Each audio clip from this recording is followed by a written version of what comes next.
quit. You serious? I'll send you a letter. Yeah, fuck this. Fuck this world. Nice hook, Marty. Welcome to the Regular Menthol Podcast, where we discuss Kino movies. My name is Tate. My co-host is Chris. Howdy, folks. We give our thoughts on the movie, our experience with it, then we discuss specific scenes that we like, followed up with our very own Kino rating. Today, we're again discussing True Detective, starring Woody Harrelson, Matthew McConaughey, and I guess we'll be discussing the last 4 episodes.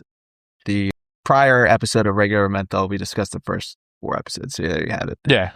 Before we get to that, King, how you feeling today? Tonight? Doing all right. How about yourself? You know, you're not going to believe this, but I got a good night's sleep. Very rare. My back is feeling good. Powerful. I'm feeling so good. Dare I say it? We're so back? We may be so back. So, speaking of bro movies, you did watch the new Ben Affleck, Matt Damon movie. What's it called? Oh, yeah, The Rit. Talk to me about that. It's pretty good. I think it's good, but it's not like spectacular or anything. Yeah. It's good enough, and there's enough good things in it where you're like, oh, I kind of like this. I can kind of vibe with this. Yeah. And, you know, it's just a good hour and a half where you just veg out, watch some Netflix, and chill. See some bros. Yeah. Well, I chill. saw like probably about 30 minutes of it. Yeah. And I don't know, it just wasn't catching. Like, I could tell it was going to be decent. I could see some little shreds of, I don't know, maybe I'm not going to fully enjoy this. So I don't know why, but I just turned it off and I just started watching I Saw the Devil, this Korean movie. Add that to the list because I'm like, this movie rules. We have to. But then it got me thinking, I'm like, okay, maybe I'm down lately because it's like 18 degrees outside and the sun's not coming out on weeks on end. We're getting snowstorms and I just keep watching Snow Angels, True Detective Season 1. I Saw the Devil. It's like, all right, maybe I need some upper movies.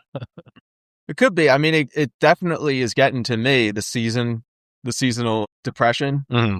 Yeah, man. It sucks. And I don't know, dude. I'm firmly believe in the schizophrenic world of getting light into your eyes.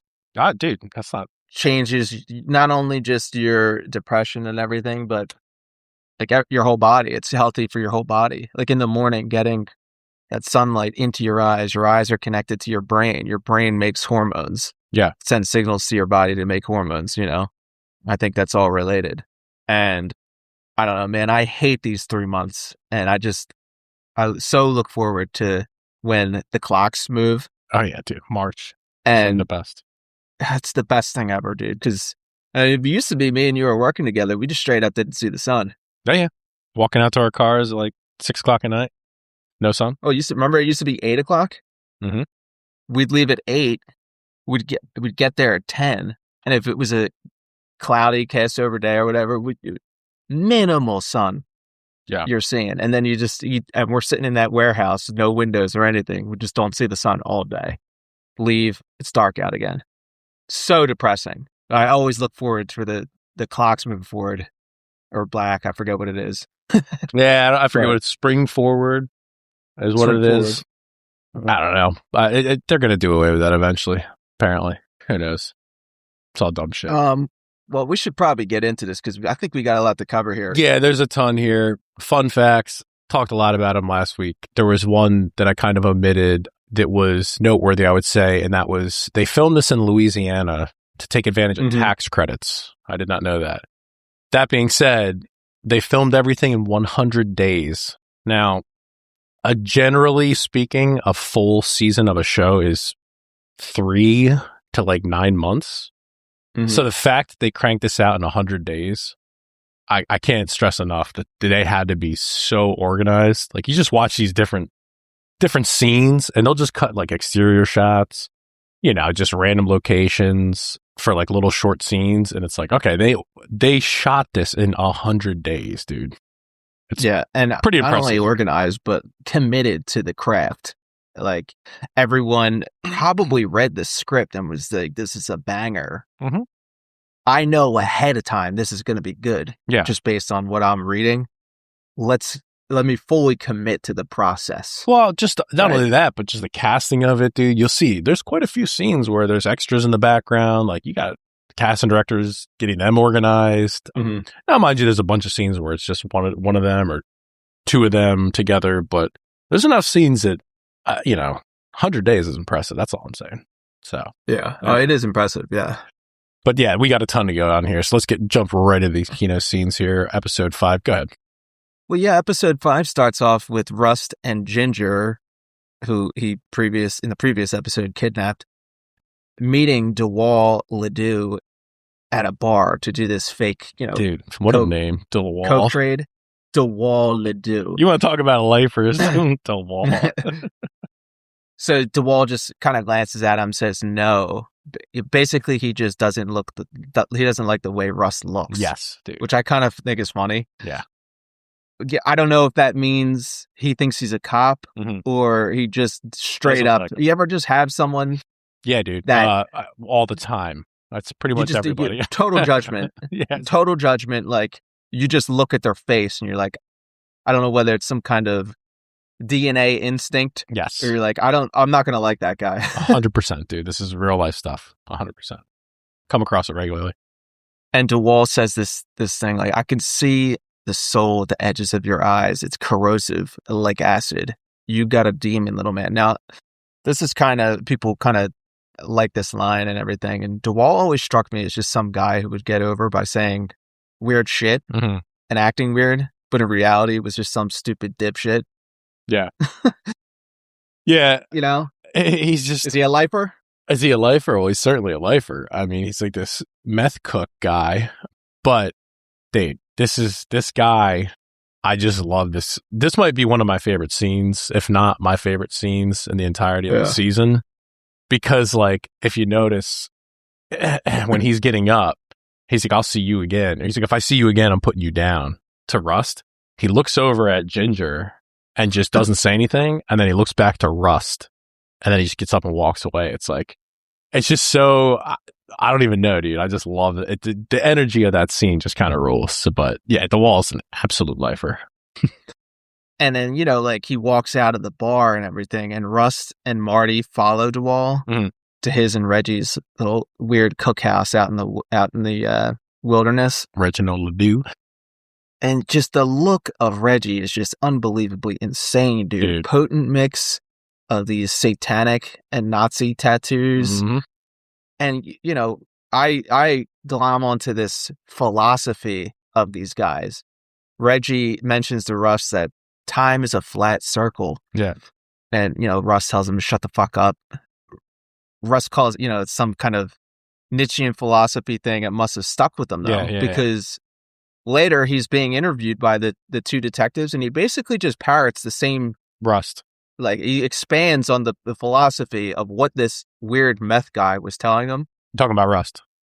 Yeah. And it's the idea of eternal recurrence from Nietzsche, but also the idea of entities using time as a medium to grow things, meaning like these entities, they exist outside of time and like some kind of other dimension. Yeah. And they either created our dimension, whatever. I don't exactly understand what's going on with this philosophy, but they put things in our dimension so that it exists in time, and things grow and then they die just for them. Didn't really fully grasp what exactly is going on, but time is a flat circle. Well, I think we'll get to it at the very end, the last scene, but where where Rust is in this whole labyrinth and he sees that whatever that is, right? The vortex, the vortex of the galaxy, whatever the hell that is. We'll get to that, but yeah, I mean, there's the whole philosophy of this. You can look into it. There's a bunch of people that pop off about it online with like fan theories and stuff, and that whole Yellow King cult, which is pretty wild. But there's a whole philosophy there.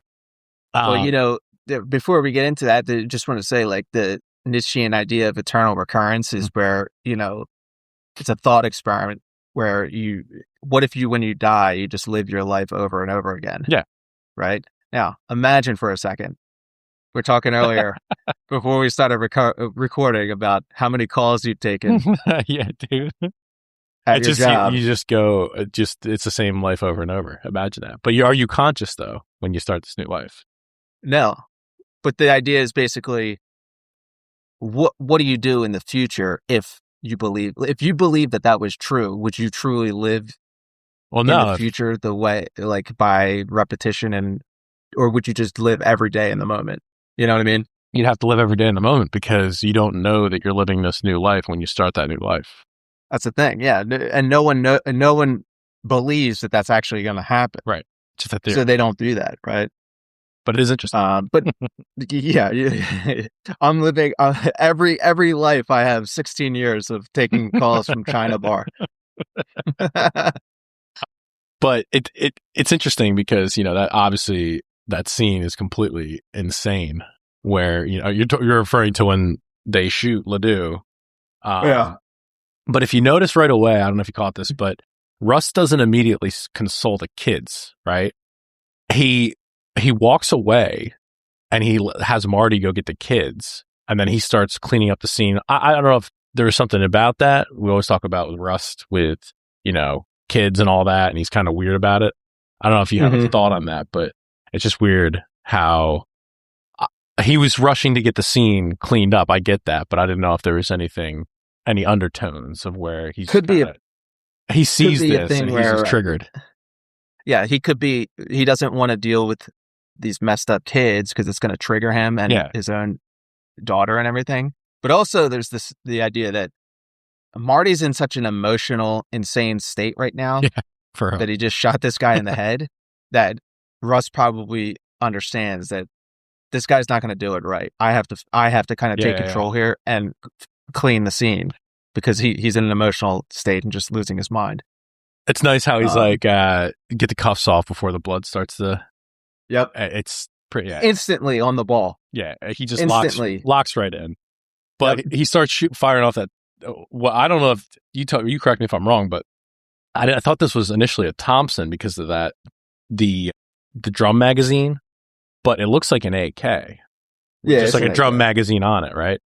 Yeah. Like, I'm talking about like the old gangster Thompsons. Yeah. It's the drum, but I didn't know like they had drum magazines for AKs. It's pretty cool. They do. It's just they're kind of silly. I don't know. You can get 100 rounds on them, or 50, or I don't know what it is with an AK, but it's just like, why not just use a 30 round and just do One thing I want to point out here is the credit the set design team, because like this property that they chose, right?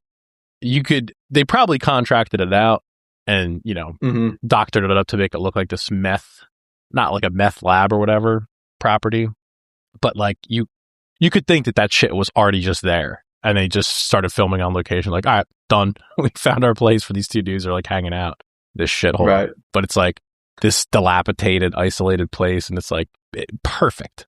They just scouted like the best location, backwoods, Louisiana, where they could have these two dudes like hold up to make They went off authentic. They actually found a real meth lab. Yeah, it's like, dude, and just the whole like the booby traps that he has set up like around the perimeter. It's like perfect. It's like ideal. DeWalt and Reginald Ledoux. It's such I always thought to myself, what a strange booby trap too. I mean, I guess it's hard to come across Claymore mines on the black market, but a grenade set up to a wire is kind of so funny. Yeah, but it's like when you think about it, if the grenade's mounted to the tree and the wire is just pulling the pin, wouldn't it take a second or two anyway? Like you could run through that seemingly, and then the grenade wouldn't go off for about a second or two. You would think, yeah. I don't know why it explodes right away, unless they kind of mess with the fuse or whatever. But yeah, I don't think they're doing that. Pretty dumb, personally. So it cuts. Maggie sets up Rust. This is after they kill Ledoux and everything, and it cuts to them. Oh, what do we do now? Mm-hmm. Like, what's our life now after they solve the murder? And Maggie sets up Russ with a nurse friend, and she says at dinner with all of them that Russ is conflict oriented. So when I deny him small arguments, it builds up his energy. And Maggie and Marty look at each other in astonishment. They found the perfect person for Rust. Who's that sound like, by the way? You? Wait, do I? Yeah. Do I just need to find like the perfect girl like Lori out there? Yes. So someone that actually gets me. She's out there. Yeah, does such a woman actually exist? That's a good question. We'll find her. In your opinion, is that a real person out there? Dude, she's out there somewhere, but we'll find her. But yeah, you're absolutely Rust in this show. No question about it.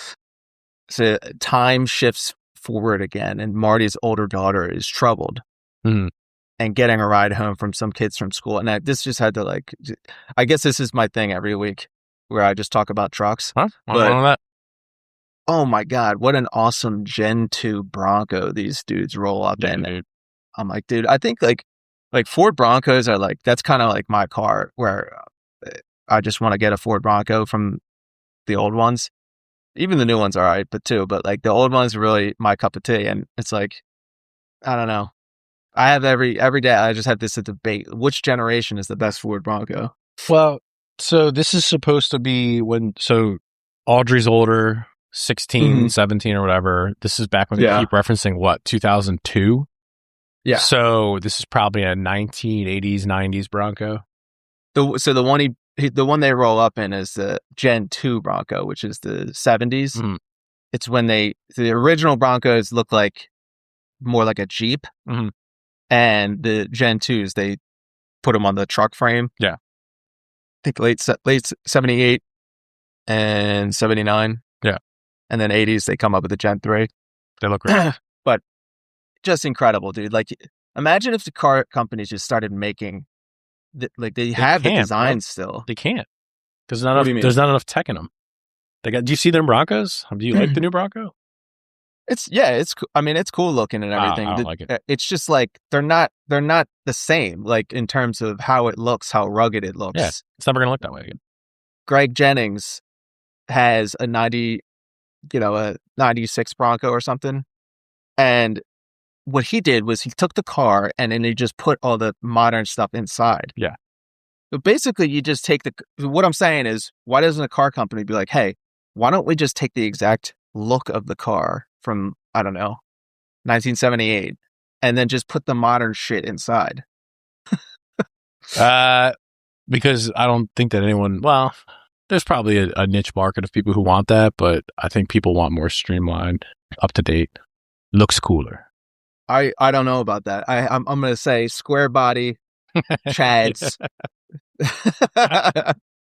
90s Chads stand up. They're like, remember when they came out with the new Mustang, like, I don't know, early 2000s or whatever, and it was like, oh, it looks like the old ones. Yeah. But it was like, oh, we have to put our new spin on it, though. We can't just literally come out with the same car. And I'm like, I don't know about that. I think you can. No. I don't know. The engineers need jobs, so they just keep coming up with new shit. It's like, that's what it is. Yeah, it's like this. My wife was like, dude, don't do the update on the iPhone. And I held out as long as I could. And then it just does that auto update thing.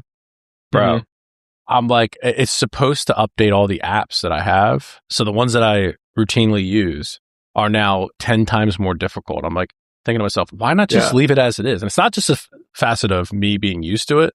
So it's like, it's a learning curve and I have to do something different. The actual user experience sucks. Like for Apple Music, they just updated it. It's completely degenerate. User interface. Yeah, the actual user interface sucks. And I'm like, dude, there's nothing about this that was an upgrade. But again, people who are in those positions who have jobs there need to justify their paycheck. So it's like, okay, let me just make this way more difficult to use and pretend like it was an upgrade. I refuse to update my iPhone. I refuse, ladies and gentlemen. Tell the folks. I'm going to tell everyone. Tell the folks what iPhone you have. Listen to this, okay? I got an iPhone 6S, ladies and gentlemen. This is 10 years old, all right? This phone is 10 years old. I went to get a gift card at the Apple store for my dad, and they're like, here, scan this QR code. I scan it, and it didn't work. And I'm like, take a look at this, Toots. And I destroyed her. I blew her mind. She was like, "Whoa, I've never seen anything like that." I was in second grade when that thing came out. We're not Anyway. Hey, listen. God damn it, where was I? So I do think that this episode 5 is really funny. The juxtaposition between Marty's awkward family dinner and just Russ hanging out on the couch with Laurie is both are fucking up their situations. Yeah, absolutely. I am Russ, I guess. Even ever been in this situation where you're just chilling with your girl and you have this thought of I kind of just don't want to be here right now. Personally, I can't say that because I'm married to her. Maybe past exes or girlfriends. I can remember a time where I was chilling with this girl and I was like, I don't know if I want to be here right now. What's my exit strategy here? I'm watching this scene where Russ kind of just looks over. I'm like, dude, I get what he's thinking right now. I get him so much. It's crazy. That's why you don't have a Lori. I know, for real. Oh God. So it cuts. Marty picks up his daughter from the police station for having the sex in public. Yeah. And brings her inside. He's explaining to Maggie what happened, and he said, I was just laughing about this. She says she was in states of undress, fucking. Yeah. Dude. The way he says it though is just so absurd. This is a wild scene, man, because the build up, and it's at first glance you look at Audrey and you think she's just jealous of Macy, who's the perfect little sister, right, and gets all the attention. But if you remember back, I think it was episode 3, right? Mm-hmm. Audrey is the point of contention between Marty and Maggie, right? And she's upset, she's lashing out at school because you're never around, right?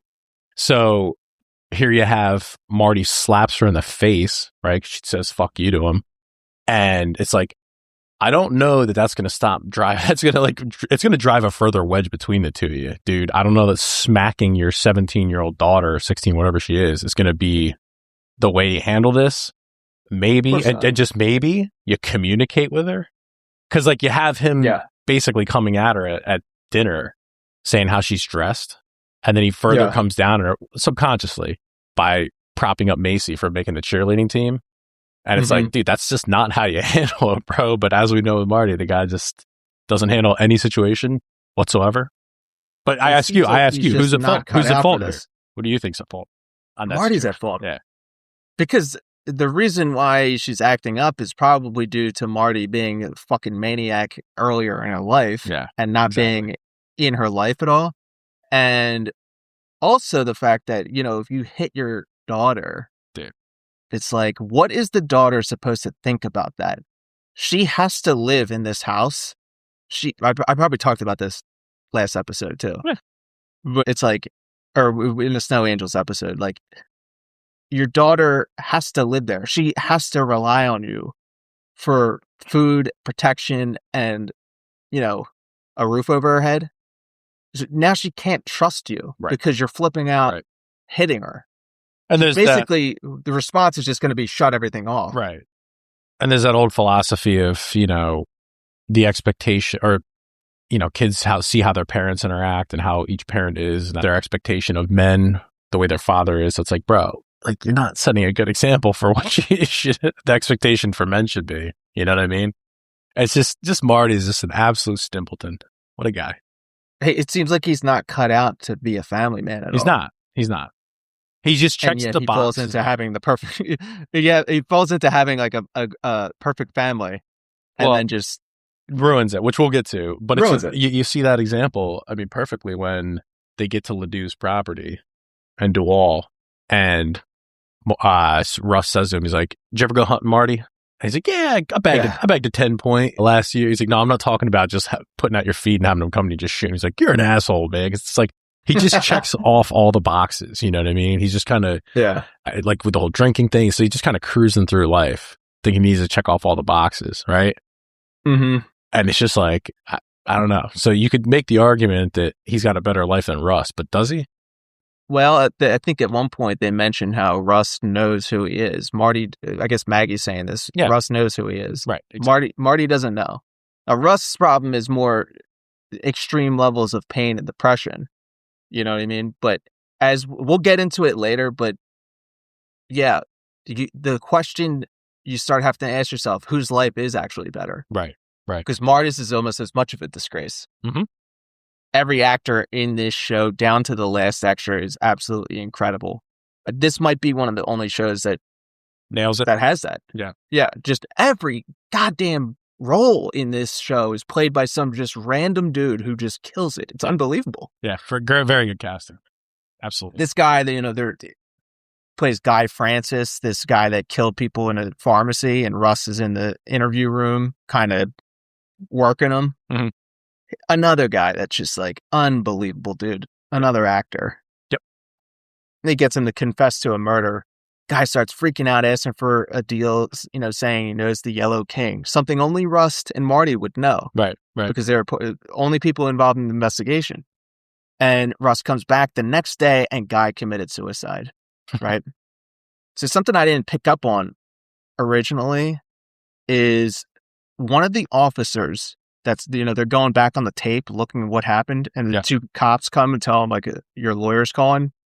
One of those cops, they mention it, is Officer Childress. Yeah. Now, he's related to, Childress. Yeah, the implication being he's part of this larger Childress family that they're going after.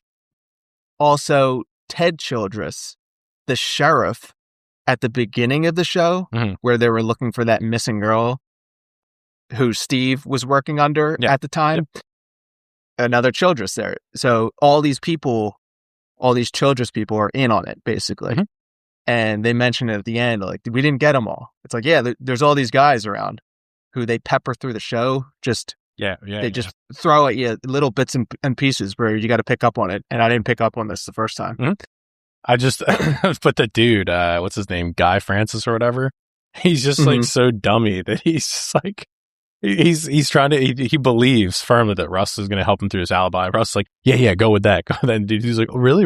It's like, how dumb are these people? It's alarming, man. I'll bet you that it's not that far off from reality that there's people like this that just, are so dumb that they like believe the detectives and everything. But it just goes to show how it's kind of something. And we'll get into it later, but how easy it is for Rust to just work these people, and he just feels like he's just on an island with all these idiots. It's like it's not even a challenge for him. But the episode kind of closes out with the two new detectives. They're trying to like spin it back on Rust, and they come at him, kind of saying like, "Well, you could be leading the narrative however you wanted," and they give him all these examples, and they end up saying it to Marty as well. But it's just like Rust gets up. He's like, thanks for wasting my fucking day. Gets up. So he like lights a cig as he's walking out. But it's like, Rust is obviously clearly innocent, right? But you can imagine he's thinking to himself, like, these idiots, bro. Like, they're just trying to close this case. And they're not trying to do the legwork. Like, it's like he's almost offended. Right. They're not willing to put in the man hours. Like, he's like, I know so much shit. And like, they don't even understand. They're just going to try to pin this on someone. Yeah, that would be one of the only things that could probably offend Rust. Right. Where these detectives are like, these guys are not even anywhere near my level. And they're trying to blame me? Like, what? But it is like an intellectual vanity that Rust does have. Right. Where he's almost working these two detectives to the same level he would work. Mm-hmm. Oh, yeah. They kind of show that throughout the whole some series. Suspect. Yeah. Yeah, for sure. So next episode, Russ goes to this guy, Terry Gedry's house, because Russ starts investigating all these different missing persons on his own time. Yeah. He's becoming completely It's insane. pro bono. Yeah. So another impeccable performance by just some random dude playing this guy. But like his acting here, it's just like as a confused, internally damaged father. Yeah, it's dude. so good. It's rough. This guy's Rust rolls up. This guy's just standing on his porch with a shotgun. like, what do you want? And he reluctantly allows Rust in. He starts going through the details of his son's disappearance, and he's eventually just like, "Hey, can you just get out of here, man?" Yeah, he tells him, "Just go, man." And he mentioned that, him and his wife, they didn't sleep for 4 weeks after her son's disappearance. I'm going through some insomnia, couple nights. Oh, yeah. Holy shit, dude. 4 weeks of insomnia. You know how many shadow people and demons you'd be seeing? Dude. For real? I was, recently I had maybe 4 days of really horrible sleep. I wouldn't even say like insomnia. And that was taxing, right? Yeah. So 4 weeks I couldn't even imagine. Just brutal. Yeah, but yes. That is brutal. Great scene that you point out. But honestly, all I can focus on this dude's place is like right in the bayou. He's got this kind of shack with like crab traps hanging. I'm thinking to myself the whole time, like, I just want to live here, bro. Like, that's the only thing I can focus on this scene. There's something haunting about Louisiana, and I don't know what it is, man. And it's like, it is very ghostly. I think it's like the whole tradition. What is that? Marty Gras. There's like a whole historical. I don't know. I've never been, but want to go. Absolutely, and maybe it's the French aspect of the place. I'm not exactly sure, but like New Orleans, and it's just kind of cool and like haunting, and just there's a vibe for sure. Oh, yeah. And I don't know. I might have to move there, start investigating murders. But so the next scene is like I think it's my favorite scene in the whole show. Oh, damn. And Russ is going absolutely schizophrenic again, investigating stuff just on his own time. He decides to visit the revival tent preacher again. Your boy. By, Shea Wingham, who is now a full-blown alcoholic and working in an antique shop. Okay? Nice. So Russ asks him, why did he quit the seminary? He says, bureaucracy, politics. Russ sees through this. Yeah. He says, don't lie to me. The preacher, he goes to light his joint. Yeah.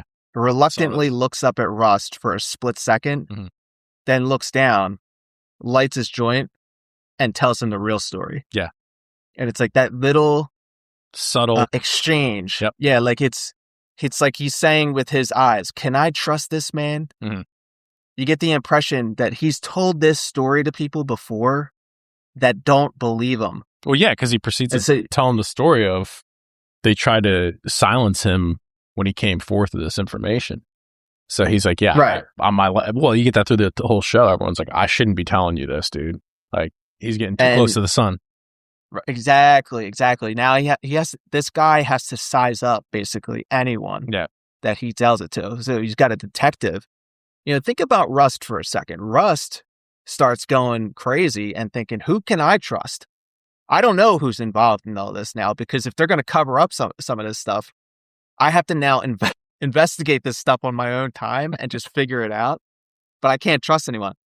You're this guy who's this revival tent guy, and basically his life's ruined now. Yeah. He's probably told this story to people, and it either got him in trouble or people didn't believe him and gave him shit for it. He has to now trust this detective randomly who shows up after, I don't know, 7 years, right? Anyway, the exchange where he just like looks up at him is just chef's kiss for me. Nah, dude, it's definitely, like I said, you don't know if this dude's kind of fearing for his life, but seemingly he knows the implications of letting this information out. But I think he's at that stage where he just doesn't care anymore, because he's clearly tormented by like the whole thing with the kids, as is everyone else that comes across it. But immediately after the scene, I gotta get into this. Marty is just right back to his old gooning ways, the gooner. Yeah. And there's actually a funny cut, because I guess, I don't know if this was this girl, Beth. Is she the one that in the first, I think it was like the first 2 episodes, where he goes to that like backwoods brothel, and she's like a little girl, and he says, yeah, find another job or something, and gives her money? Yes, okay, same girl. Okay, just making sure. Well, there's a funny cut, and she's like talking to him outside the bar, and she's like, you're a good man. Anyone can see that. And it just quick cuts over to Marty, and he's chugging a beer. It's just like a subtle thing, and he just kind of gets caught off guard. He's looking at her like, oh, what? It's like, just goes, it's like kind of. And the look on his eyes are like, is she talking to me? Yeah, because it's just like, what a goon. Anyway, so also Maggie finds the nude photos in Marty's phone while he's taking a shower. He comes home. I guess she kind of puts two and two together because he throws his clothes in the washer immediately and he's taking a shower. So Yeah. I don't know how dumb he thinks his chick is, but on top of that, he's eating pasta in his chair and he's talking to his daughters, like how the day's going. He looks over at Maggie and there's like a split second where the camera pans over and she's just looking at him and she's just like looking at him in disbelief. Like, dude, is this guy serious? She's just wondering, how is he going about his normal life, his normal routine, completely unfazed that he just bangs some chick because she's already seen the photos. And it's just like, I think she's, how can you be sitting here playing house after you just did something like, you're an adulterer? It's like, what, dude? It's past the point of just general rage at Marty. And we're at the point of absolute just bewilderment at how this guy is doing this. Like, how is this guy a detective? And he comes in and puts a full suit in the washing machine. If you go back and look at that scene, it's like a full suit that he puts in the washing machine. Yeah. That doesn't even make any sense. No. From a not to mention washing your clothes standpoint. This is like, who the hell puts their whole suit in a washing machine? This is 2002, so you can see by the flip phones, but it's like, the guy is a detective. You have your phone just sitting there. Wouldn't you think you'd maybe just delete the nude photos from the young bimbo chick? God damn, you would think. And it makes you wonder, does this guy want to get caught? It almost makes you think, dude. It's like, does this dude want to be caught? But the more alarming thing is it cuts to Maggie and she's like talking to the two other detectives and she's saying we had 7 more good years of marriage after that, which I didn't realize till this time watching it through. I'm like, oh shit, she stuck with him 7 years after that, after she's like being super cold to him and shit. No, she means from 95. Okay. Then I misheard that then. Yeah. Because, it was like 7 good years. Because after she caught him cheating the first time, then it's like that they go out to dinner and everything and blah, blah, blah. It's all honky-dory again. But it is astonishing, even that. And you kind of feel bad because it's like this person lets you back in. Nah, dude. Well, he was like crying, after you betrayed her. End of episode 3 or 4, and he's like, "Oh, I just need another chance." It's like, bro, what? He's just what a gooner. And this might be where Rust really starts to just lose his mind. He's getting the confession from the person who killed her kids. Oh, jeez, dude. Munchausen syndrome by proxy, where someone poisons your own kids. And the beginning of the interrogation, he mentions that he lost his own daughter. Yeah. To get close to her, have her trust him. Mm-hmm. But you're like, this dude is about to pop off right now. Yeah. And it turns when he pulls out the vital signs machine data, and it just turns. And it's like at the end, he tells her, if you get the chance, you should kill yourself. And she's like, what? What? Yeah, dude. Just stares right into her eyes with a look of like absolute mix of rage and just fatigue. I got to deal with these fucking people. Kino scene, absolutely. Fatigue's a great way to describe it. It's like you get the feeling that he's done enough of these interrogations. He's like you said, if there's a human nature involved, like he's supposed to be this stoic dude who can't be bothered by anything. But like you said, when he pulls out the data, there's a slight, and McConaughey does a great job of like the slight emotion that kind of overcomes him. He's like, I already got my confession. Fuck this chick. Like, and he just like goes off on her without going off on her. Right. And he's just like, I'm completely done with these people. And it's like immediately after that, you see, he tells Marty, he's just so annoyed. And like you said, fatigue's a great way to describe it. But he tells Marty to type up the report. He's like, what, my time's better than yours? He's like, bro, what's your time consist of? Cheating on your wife? Not being a good father. He just like comes down on him and he's like, and he says a really good line. He says, you and these people, this place, it's like you're on fucking young, and that's fine as long as you have something to salute. Right. And he just basically encapsulates like that whole idea of these people he's dealing with. Like, they'll eat their young. They'll kill their own kids. They don't care. Right. You know what I mean? It's like self-preservation. It's kind of. I mean, it's something, dude. This is where the vibe shift happens. And I think I think this is where he actually loses his mind. Yeah, for sure. Because it starts going bad for everything. Like that's the vibe shift of the show as well. Everything starts going bad for him. Yeah, no doubt. So yeah, and then of course, right after this, Rust visits Billy Lee Tuttle at his church headquarters, whatever it is, under the auspices of asking him some questions. You notice Rust's technique here. He doesn't reveal exactly what he's after. He acts innocent at first, congratulatory of Tuttle's charitable contributions and everything. And then he's opening up, trying to get Tuttle to trust him before he drops the bombshell of the priest molesting boys. And after that, Rust cuts, the good guy out, and he just starts asking direct questions like, why is the program shut down?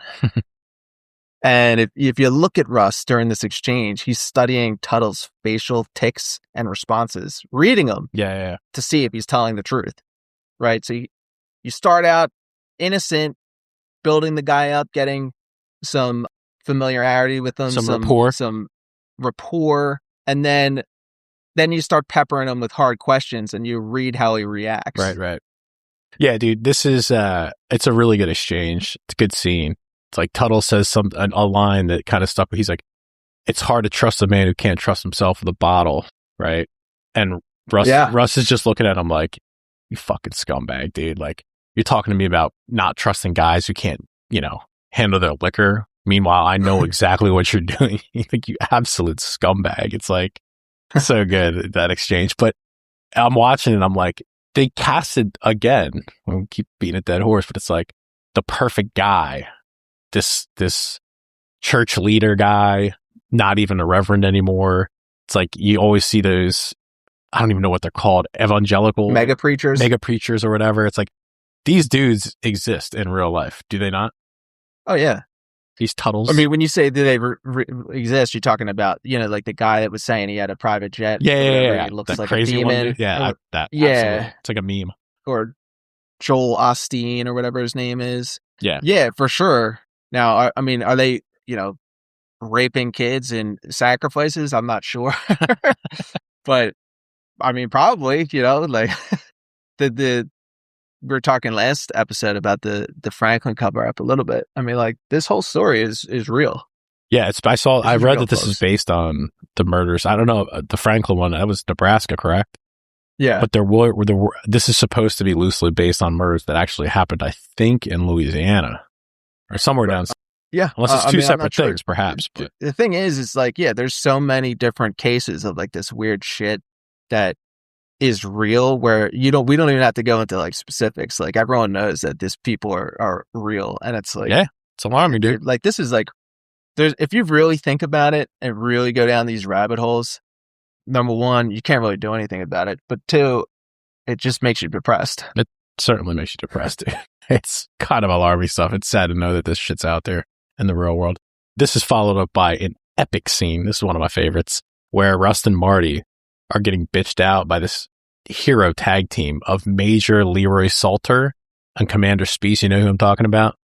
Yeah. It's like the white-haired commander dude with like the blue uniform on the entire series. And then obviously their Major. He's like the new short Major. dude. Yeah. And he's like, I'm like thinking to myself, these dudes are casted way too close to each other. They look the same, they sound the same, their intensity's the same, but I love it. It's like perfect. Yeah, dude. It's so good, dude. The exchange. Cut the shit.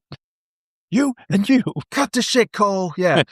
That guy's in season 2 of The Wire. Yeah. And he kind of rules.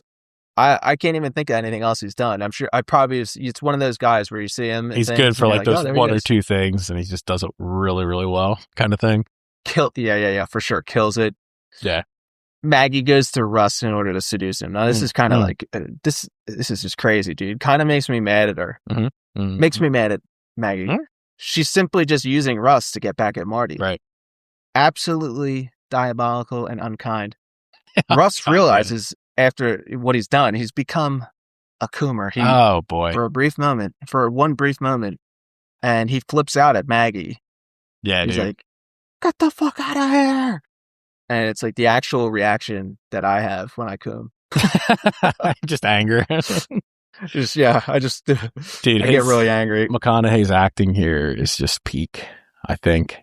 he pulls away from Maggie, and like you see her push her, like his hand away from her, and she starts to like come to. Like there's like such an energy in that moment between the two, like the characters, their emotion, that like you just see it kind of develop, and then after it happens, it's just like, oh shit, both of them kind of. Right. And she's like, I had to do it with you. You're the only way I can get him out of the house. And you just see his face just turn. You can see in the one like frame, his face just drops. And he's like, get the fuck out of my house. And he just starts freaking out. Like you never see this. Think about it. How do you ever see this amount of emotion throughout the entire scene? Unless he's like fighting somebody or shooting. It's like this guy is never getting that emotionally triggered. Now, mind you, he's drinking, but he's pissed, dude. He's pissed at her. Because it's like the one person, like we talked about last week, is like he confided in her, right? And kind of trusted her. And she just, like you said, unkind is the best way to put it. You just completely eradicated any sense of trust he had in you or, good faith. And it's like, he's like, you're just one of them kind of thing. Right. And even though Marty and Rust are kind of button heads the whole time, there is some kind of level of friendship between the two. Yeah. And now Rust gets suspended and he's just sitting in his crazy schizophrenic apartment looking at evidence on the wall with a flashlight by the way. And he's just liquored up out of his mind. So he's not in the best headspace. Right. And then she just comes catches him off guard for sure.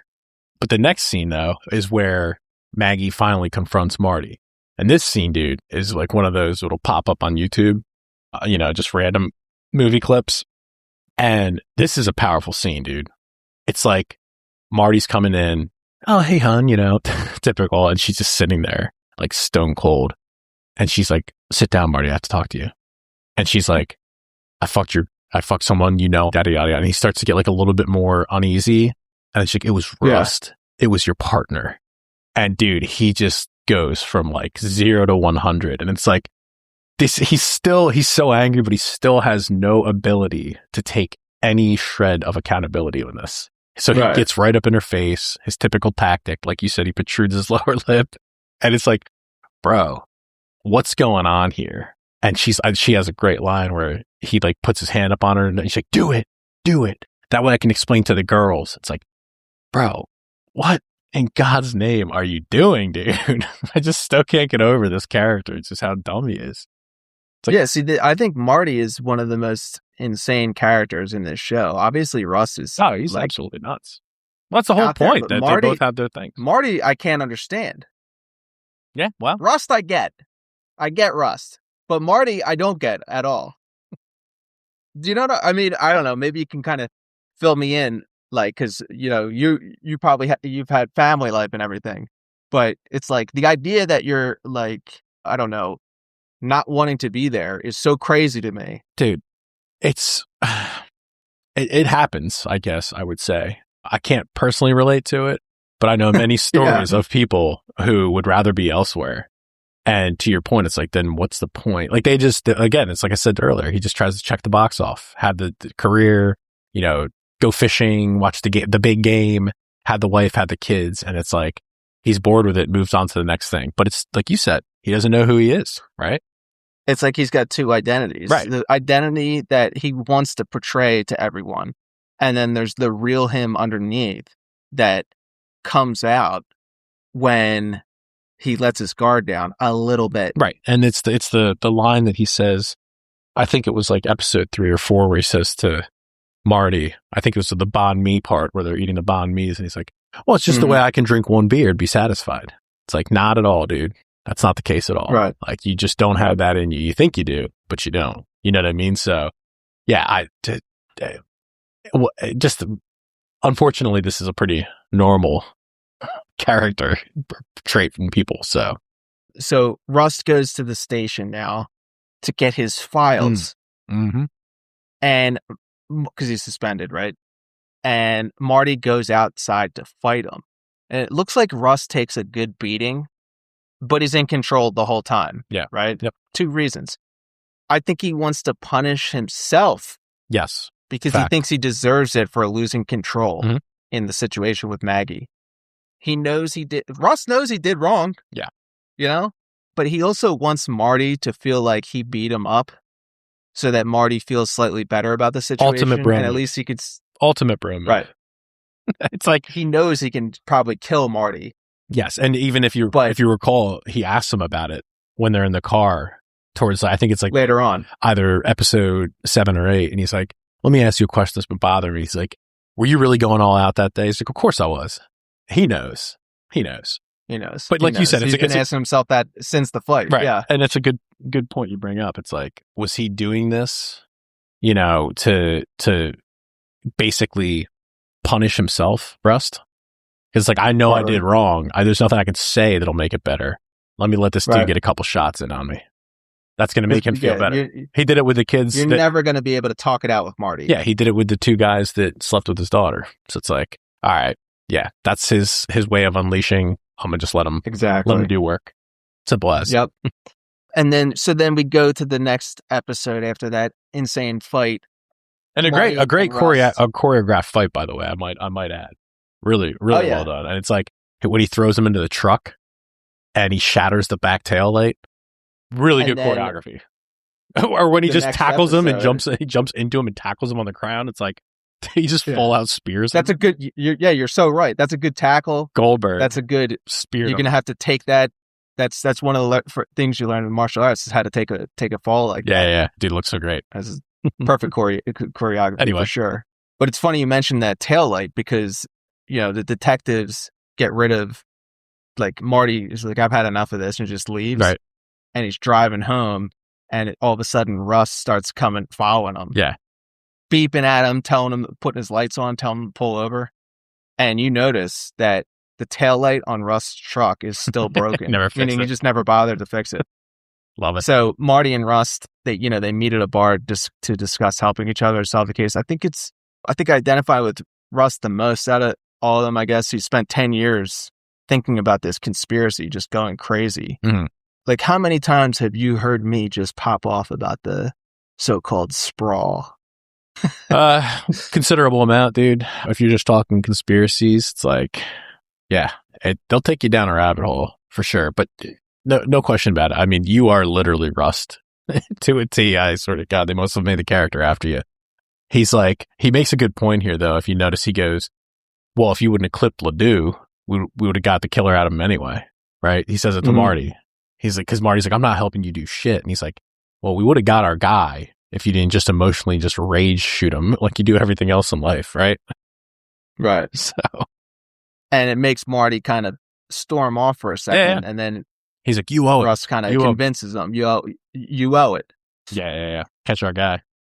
So then Marty goes, to Rust's insane storage unit, and they start talking about Billy Lee Tuttle, the reverend that Russ went to earlier. And Marty asks what happened to him. What happened to Billy Lee Tuttle? Russ makes the funniest face, dude. It's like his face that at first is confusion. A split second it turns to, is he accusing me?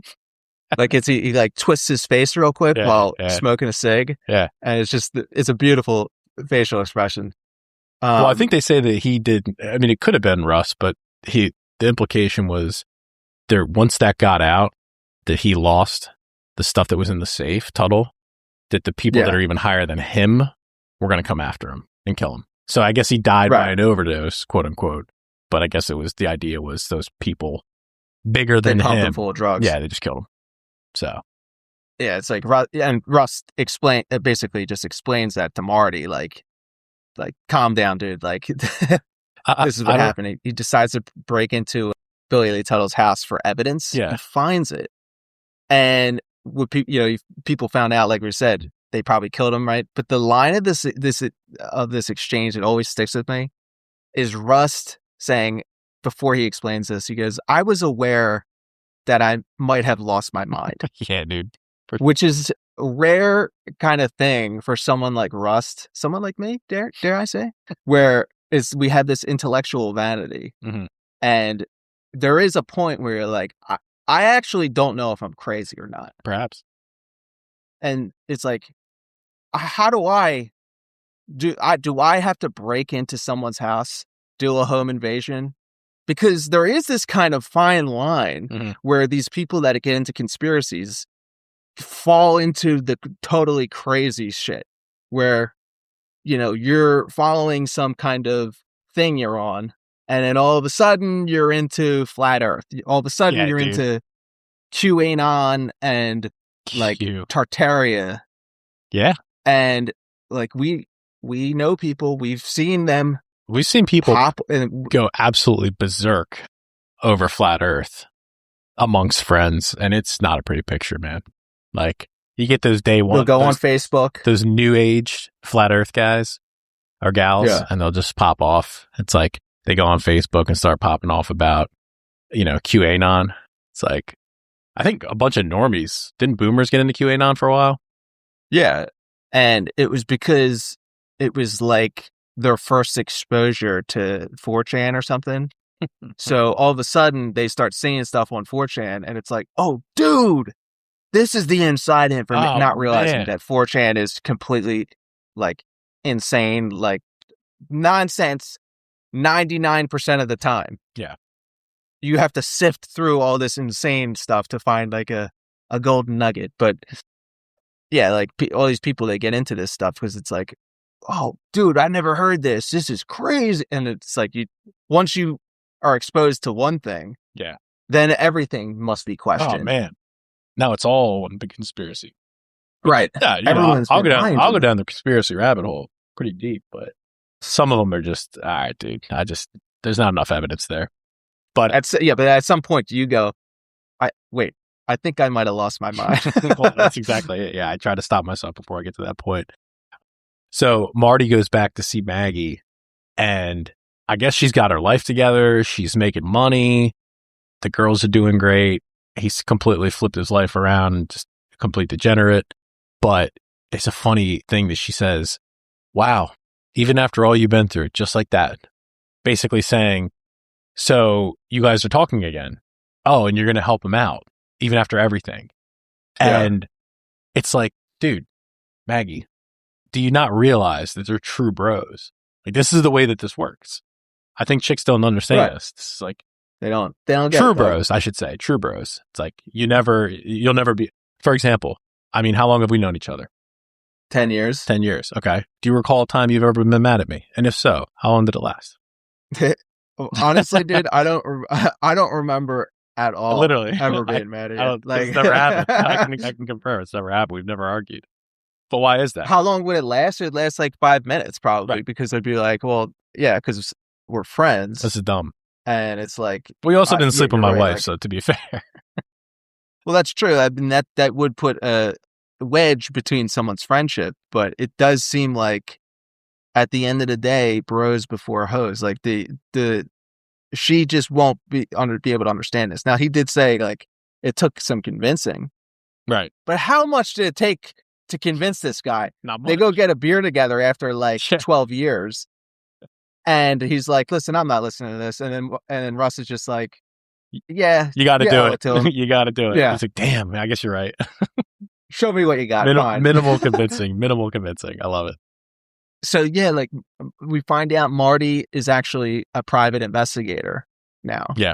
He's got this whole private investigation office and everything.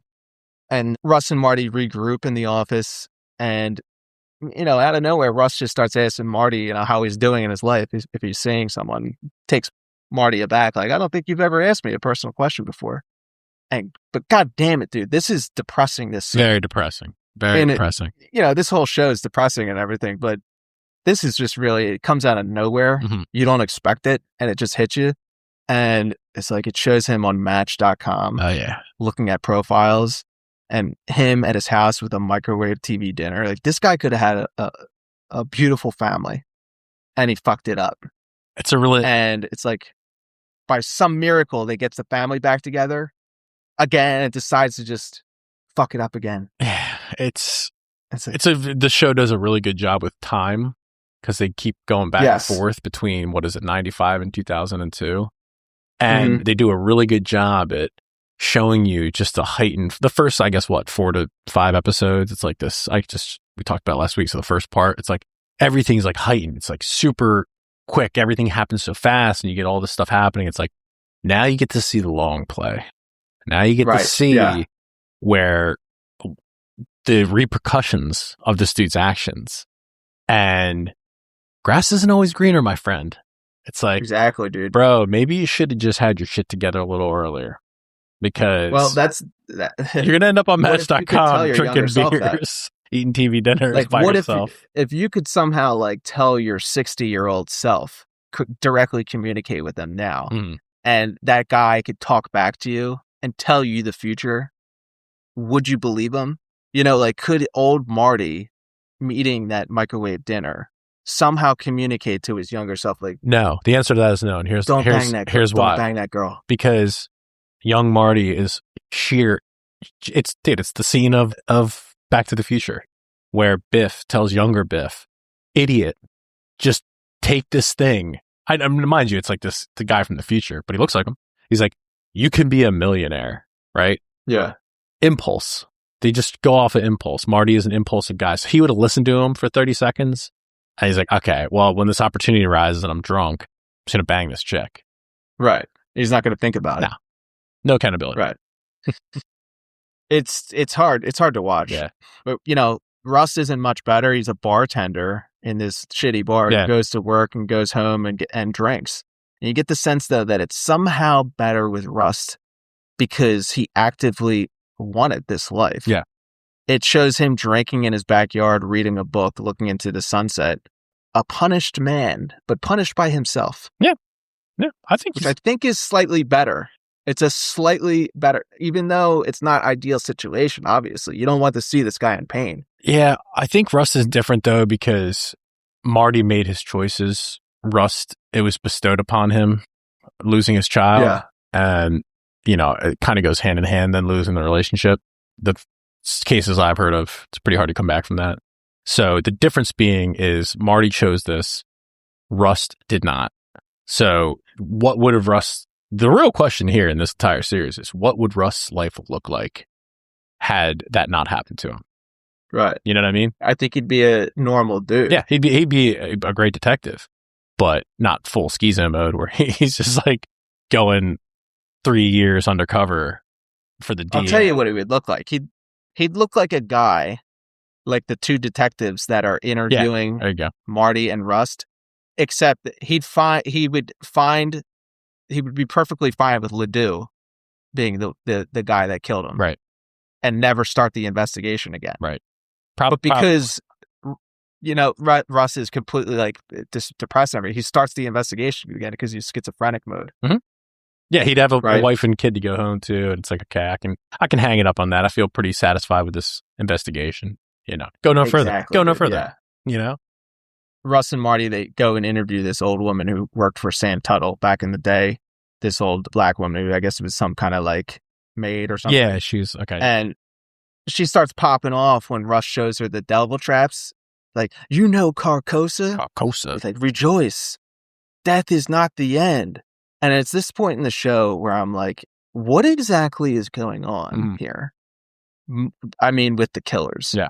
What are they doing? Why? Like, what is their motivation and everything? And I'm like, my theory is something along the lines of these guys think killing people, the more innocent, the better, perhaps, somehow makes them more powerful and able to escape the reincarnation cycle.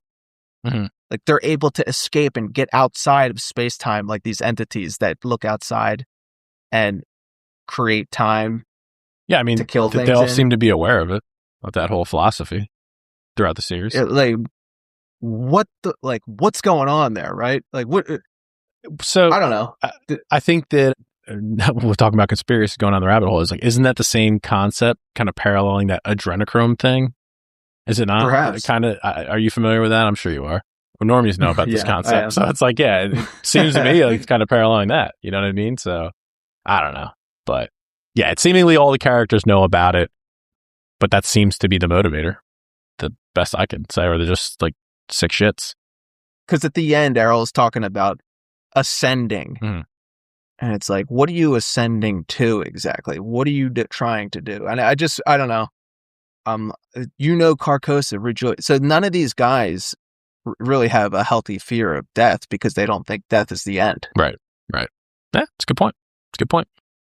This is, and then it just starts to get serious. They realize that Steve, the detective that was working for him, working with him in CID, who Russ slaps in the face in episode 1. Yep.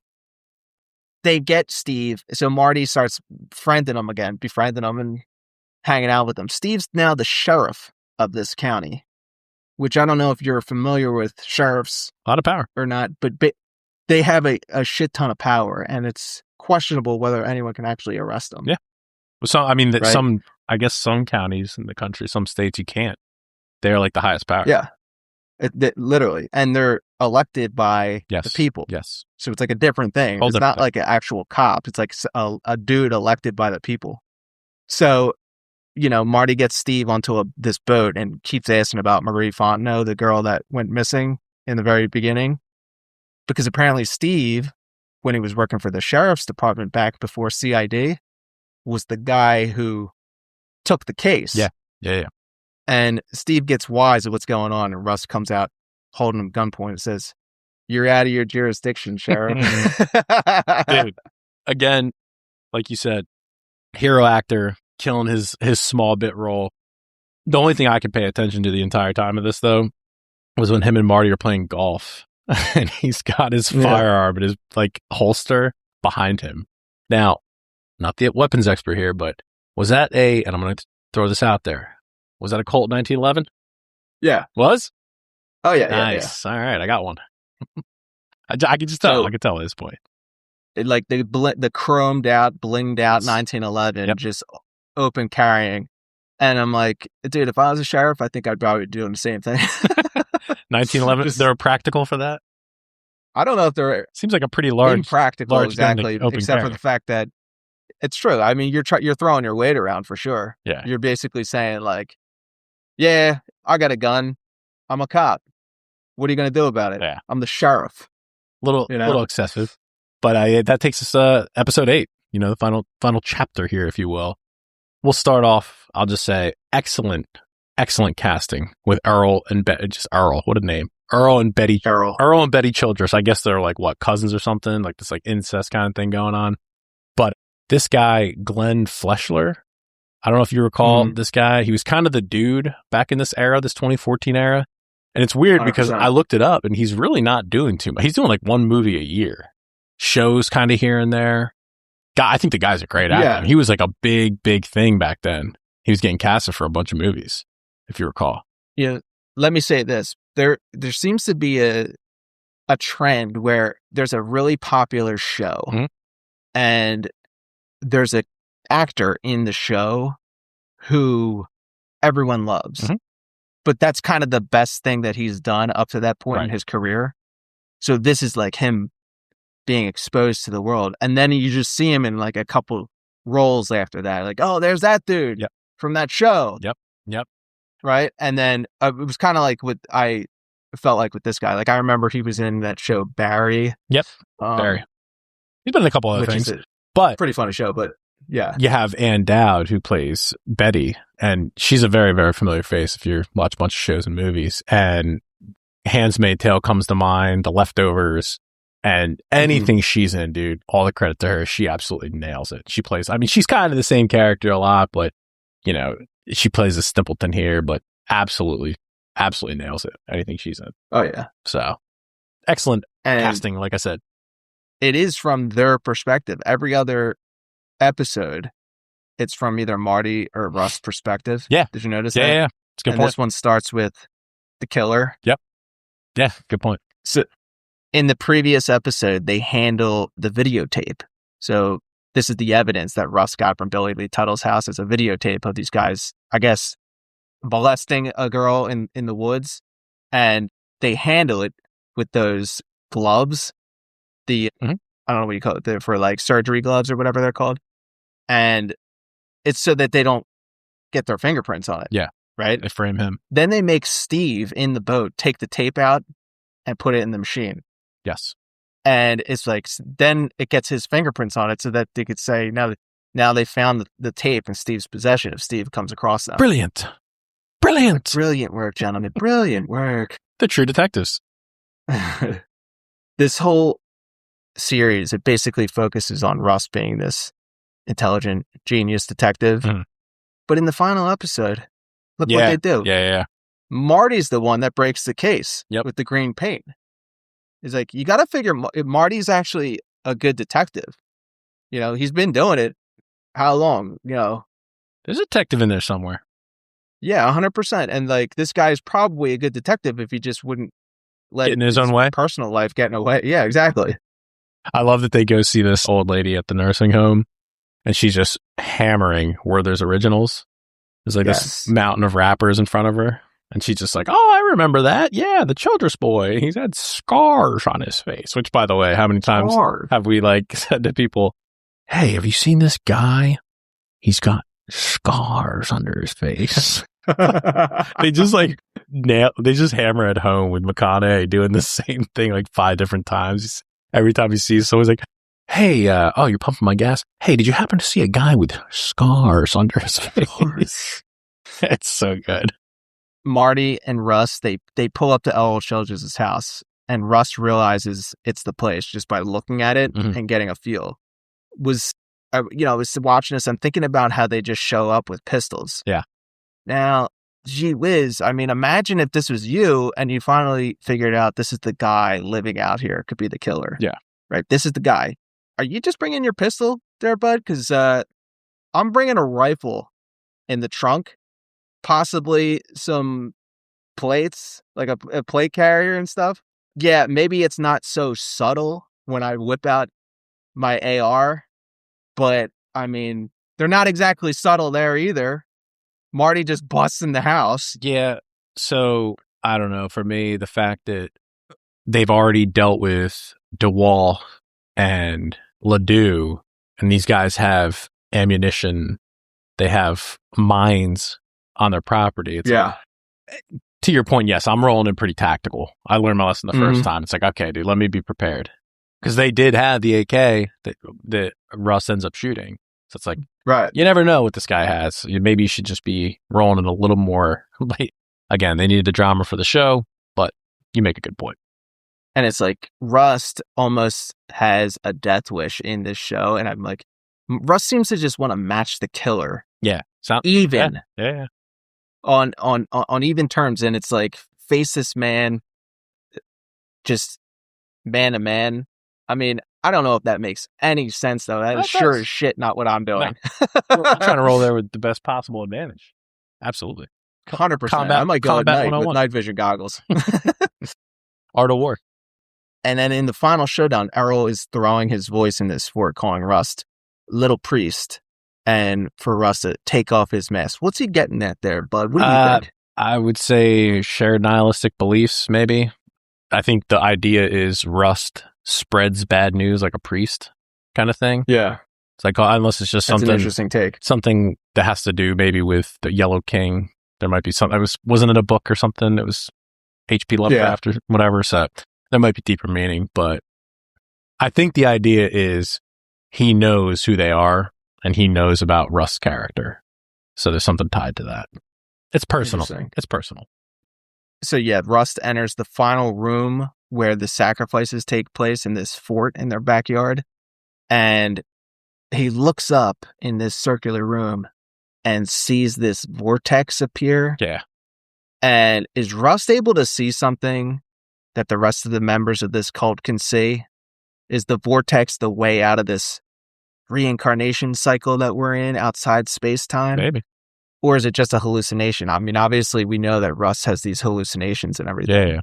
From taking drugs during his undercover days. That's a fun fact. To throw it in with this is that Rust mentions on the way over that he can taste aluminum and ash again. Yeah. Like in episode 1. So is it like this evil aura is being given off the closer proximity you are to these cult members because of the sacrifices? It's just giving these people evil power. He's like the old man. I'll leave that one. He's like the old man sitting on the porch with like metal plates, and he's like, it looks like it's going to rain today. Exactly. Yes. That's exactly right, dude. Well, I don't know. I mean, I think it's probably is meant to be all these things you just mentioned kind of intertwined. But a side note, I looked this up. The labyrinth that they're running around in was actually an abandoned Confederate fort from the war. Yeah, dude. Kind of Kino. It's cool little. It's good. Nice little shit, dude. Again, dude. Like I said, man, they definitely did a really good job scouting. And again, this would go before the 100 days of filming, but all around, flowers to everyone on board with the show. It's like they really scouted some awesome locations to film. So, after they kill Errol, now it cuts back to the hospital because both of these guys get jacked up by Errol Childress in this fight. Yeah, dude. He handles them. So Marty's visited by Maggie and his kids and basically just breaks down crying after being asked if he's okay. And although, Marty obviously has his demons, he's a Coomer. He's actually a good person. Yeah, somewhat. You know what I mean? Like, seeing his family finally reunited is like he has this realization that he just ruined his family life and finally just cries and lets it all out. And it's just like, there's no explanation there. It's not really like that's what he's doing, but it's like you just see this guy just start bawling. Crying. Here's a take. It's like that realization hits him. Yeah, here's a take. How about this dude was not really ever meant to be a detective, right? Yeah. Yeah, he gets like the break at the end of the very end of the series, finds the guy, puts something 2 and 2 together. Great. But like maybe he was never meant to be a detective. He didn't have the mental capacity to be a detective. He didn't have the hard bark on him to do so. And it completely ruined his life along the way. Yeah. Somehow, I think he mentions that at one point that he was going to be a bull rider or play baseball or something. And it's like somehow you just find yourself in these paths in life that you never really meant to get into. Was I meant to be a beer guy? I don't think so. I think I'm supposed to be out there. Yeah. Nah, it's true though. And then Rust, he gets the brunt of this damage, and he's way more jacked up in the hospital. And Marty visits him when he's almost ready to leave and rolls him outside in his chair to give him a little present. It's a pack of cigs. Nice. Yeah, very nice. Rust reveals he basically had a near-death experience where he feels his daughter's presence and this just being surrounded by love. And it seems to have healed him. Mm-hmm. As upon telling Marty this, he starts breaking down in tears. Yeah, dude. And it's like, in the end, he says that the light is winning against the darkness, right? And it's possible that all this pain and pessimism that was destroying Rust's life, from the point of his daughter's death to now, has been healed. It's fun. Going through this near-death experience has been this experience that healed him. It's funny because I remember my first couple, even up till today, I'm like, I never really enjoyed the ending per se. I kind of just glossed it over. Didn't really put too much thought into it. But you make that point. It's like, okay, this is a nice little bow wrapped on top of the present of this show, right? And it's like, yeah, maybe that's it. Maybe he's finally healed. And that's like the one thing that you as the viewer are watching this show. And you're like, okay, you want the best for Rust, right? And for Marty. It's like, okay, it's a nice, happy ending of a very, very depressing show. It's like, it's as happy as it's gonna right. get. And I do thoroughly enjoy it now that I rewatch. I'm like, okay, this is the right way to end this masterpiece. Yeah. So the obvious transition right now. What is your keynote rating, sir? Give me. Oh boy, this is a concrete 10. Shocker for me. This is the first time I'll drop a 10. And I even noticed on IMDb, if you compare like movies to shows, the shows are always way higher. It's like really hard for IMDb for the movies to ever break an 8.0, but shows are always like 9s. Check that out sometime. Really? Yeah, it's kind of weird. But yeah, I can't recall any area specifically that could have been done better in this show. No real big plot holes. Cinematography was absolute kino. It was a 35 millimeter Kodak. Acting speaks for itself. Casting, like we said, every character, little bit roles, just absolutely killed it. Set designs, everything. Getting the two timelines together, the flip phones, just accuracy was great. But yeah, what it is this is a show that anyone can watch. It's like, the whole surgency of everyone watching true crime shows and a podcast. Hey, I'm just listening to my true crime podcast in the middle of work. Oh, yeah. Oh, okay. It's like, this one's just a bit darker, though. You know what I mean? Just a little bit darker. How about yourself? Yeah. Well, I mean, geez. 10 out of 10. Mm-hmm. This is my favorite show/movie ever. Oh, both. Nice. All right. Fair enough. Yeah, 100% did. It's extremely well written, well acted, as we said. I can watch this over and over. Yeah, dude. Because it's so good. We make a point to watch it every once in a while. Oh, yeah. Correct? I'm probably good for once a year, every other year. Once a year, minimum, right? Absolutely. It's like 10 years on, it still holds up as the best. Kino Overload. Yes. Absolute cinema, my friends. There you have it, 10 folks. out of 10. If you haven't seen True Detective, season 1, I mean, it's better than the rest, but you probably just cut off there. True Detective season 1, done. Next week, now we go from True Detective to Con Air. Oh, boy. This is my movie. Con Air. Back to Nick Cage. Con Air absolutely rules. But until then, get you on the next one.